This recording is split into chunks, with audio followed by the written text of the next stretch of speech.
Hello, hello, hello. I am excited once again to be with you.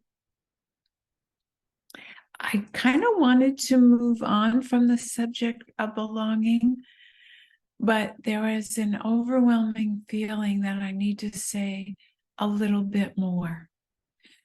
Now, if you're in a marginalized group in this country, you might be thinking, what does she, this white woman of privilege, have to say about belonging? Like, she gets to go out in the world and be white and not have to think about the color of her skin and if she belongs or if she can belong. So I'll give it to you 100%. I'm a woman of privilege. Women are not as privileged as men, and not all men are privileged. Only some men have more power. Even some white men don't have as much power as other men. But remember, we're talking about the experience of belonging. I am never doubting that there are systems in the United States and all over the world that keep people marginalized and not able to belong in an equal fashion as others. So nobody's doubting that it feels icky, or use whatever sophisticated word you'd like, to be told no when you would like to be part of something. We're not talking about that. That's a given. But maybe you would be surprised to know that in a group of 12 or 15 women, if you spoke with them, and maybe the groups have been together 2 years, up to 6 years in another group, if you asked the women, do you belong in this group? So many of them, almost all of them, would have doubts about their place in the group. And that's what I'm talking about in these videos. What are the blocks? Not the external blocks. I know those are there and I can't take those on here. But what are the internal blocks to allowing us to belong in the sense of the experience of belonging? I was astounded to hear people in my groups speak of not belonging, where to me, as the leader of the group, the teacher, if you will, they were essential to the group. And yet their personal feeling was, maybe not as much, I don't belong as much as someone else, or I would belong if I talked more, or if what I said was more important, or more relevant, or more fill in the blank.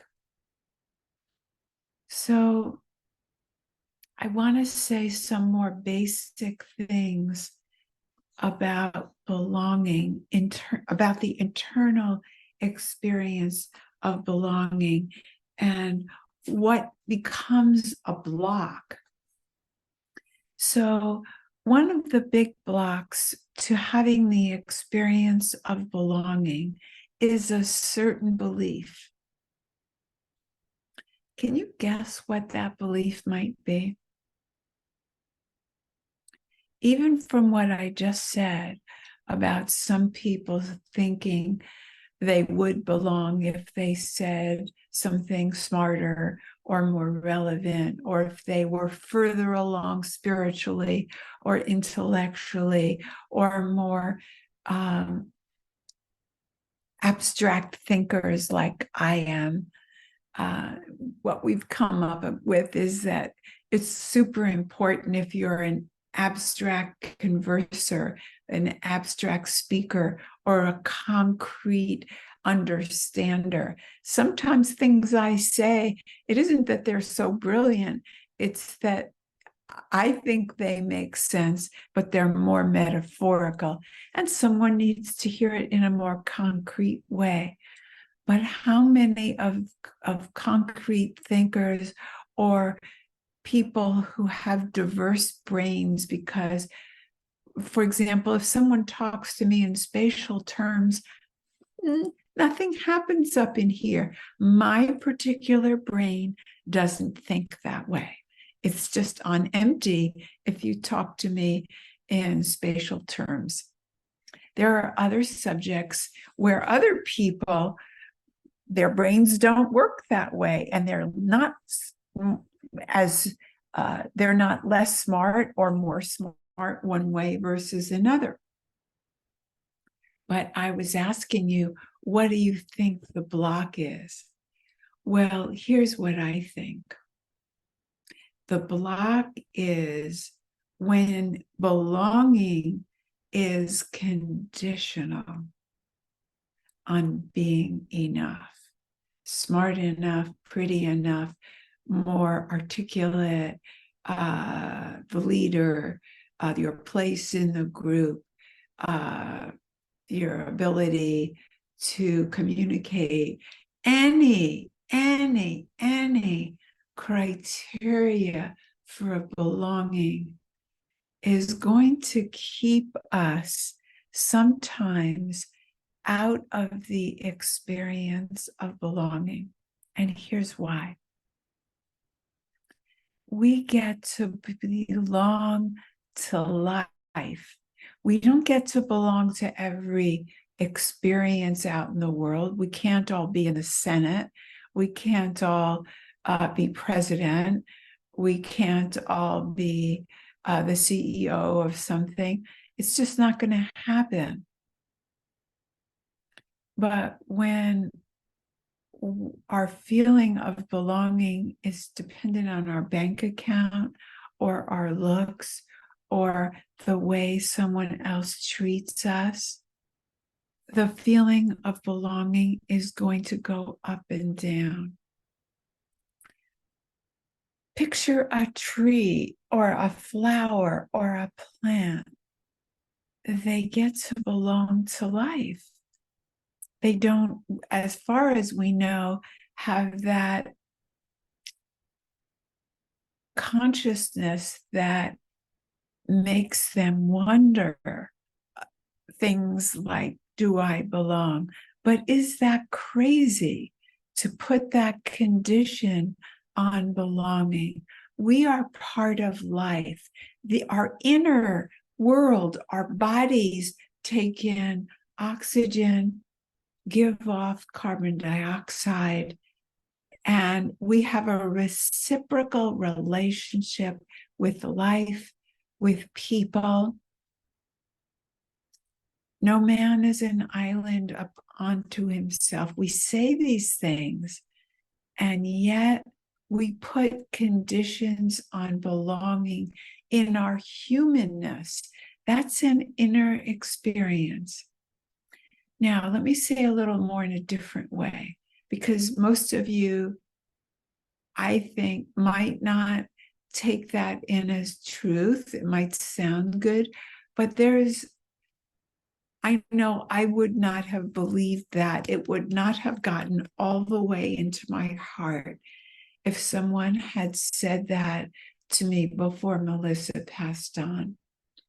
But now I know I belong, and you belong, and Melissa belongs, and everyone, alive or dead, belongs to life in a certain way. Energy transforms, and not everyone still has a body, but we are all part of an energy system. That's what quantum physics says. That's what most religions have us part of, this world and then the world thereafter. And then there are ideas and concepts that hold you, conditions you won't belong unless you X, Y, and Z. But I'm offering something else about the here and now. So let me try just a few other ways. Belonging is very much like a baby thriving. They use the word failure to thrive if a baby does not take in the milk that's offered. So it's an inside job. Belonging is much like thriving. You can offer milk to a baby, you can stick it in their mouths, but unless they suck and swallow, they will have something called failure to thrive. Elephants, now stay with me, I'm not losing my trend of thought. Elephants are often trained when they're teeny tiny babies tied to a pole or a tree. And then when they become big elephants and could knock down the whole tree or the whole pole, they believe they can't, because when they were babies, they couldn't. And they look at the pole or the tree and they put on a condition that is untrue, but they believe it. And so they believe they are not strong enough. They must stay tied up. Same is true with the bird. If a bird's wings were always tied and they never flew and they just hopped around their cage, if you opened the door and took off their clipped wings, not clipped, but tied wings, they would not fly away, because the belief is that they don't have wings. So if we think we're not there yet to belong, or we need to be more deserving to belong, or we need to be a man to belong, or powerful, or white, or whatever we think was spiritually evolved, for sure, no matter what's going on for real in the outer world, we will not have the experience of belonging. So this is an invitation once again to look at our beliefs. And if you once again come across an old belief that's not true, like you're not good enough yet, or you need to be a better person, or a kinder person, or a more generous person, and on, would you be willing to see that as a residual of old beliefs and not even judge it if it's there again, and not say, oh, geez, I'm there again. Oh my God, I'm thinking. No, just don't join it. Give it a smile of understanding. That has been your conditioned experience. And now, once again, let's just join our breathing and know that breathing is not conditional. You aren't given the next breath because you're a better or a worse person. It's been fully given to you, whatever your condition of breathing is, even if you have heart palpitations and need a device or whatever. If you're hearing me, you've been given breathing. And that's enough to take in from your inner self a fully entrance into belonging, quantum belonging. Quantum belonging is an inner experience. It has nothing to do with the outer world.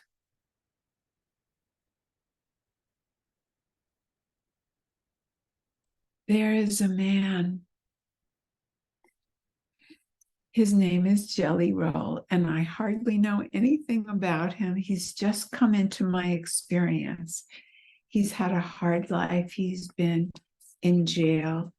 At 16, he was part of an armed robbery and was given a 20-year sentence, only 16, and tried as an adult. And from prison, he learned of the birth of his daughter, and he turned his life around. And even though he has the money now, and he has a wisdom about belonging and feeling like a loser, he's had both. He's gotten great acclaim as a rock and country rapper. He's quite popular and gotten many awards, but he knows both belonging and being shut out. He still can't get a passport. He can't own a firearm because of this jail sentence. He was not even old enough to buy a pack of cigarettes, but he's still living with the judicial system that was quite hard on him. He happens to be white, but he was poor. And his lyrics speak to, this is for all the losers. Something inside me is broken beyond repair. They say my lifestyle is bad for my health. It's the only thing that seems to help. Don't waste your time on me. I'm a lost cause. Life has shattered my hopes and my dreams. I'm so damaged beyond repair. I'm a lost cause. He speaks of that desperate feel that most of us are not quite as desperate with our feeling of disconnection or not belonging. But one of the reasons he's so successful is he calls forth that feeling of unworthiness, and he speaks of it from a powerful place. He is a good father now, a committed husband, and he has the money to buy in a gated community. He's a golfer, a very proficient golfer, and he was rejected from this community because I don't know if his prison record or his look. He has tattoos and he doesn't have the typical look in body size. He got the name Jelly Roll from his mother when he started to be chubby. So this is to say that nobody's all in or all out, but we can claim on the inside a place in quantum belonging, which means we're only proclaiming that our aliveness. It's a gratitude and a declaration of our aliveness without qualifications and without claiming our limitations. Would you join me in this place of quantum belonging? I would so love to meet you there. Bye for now.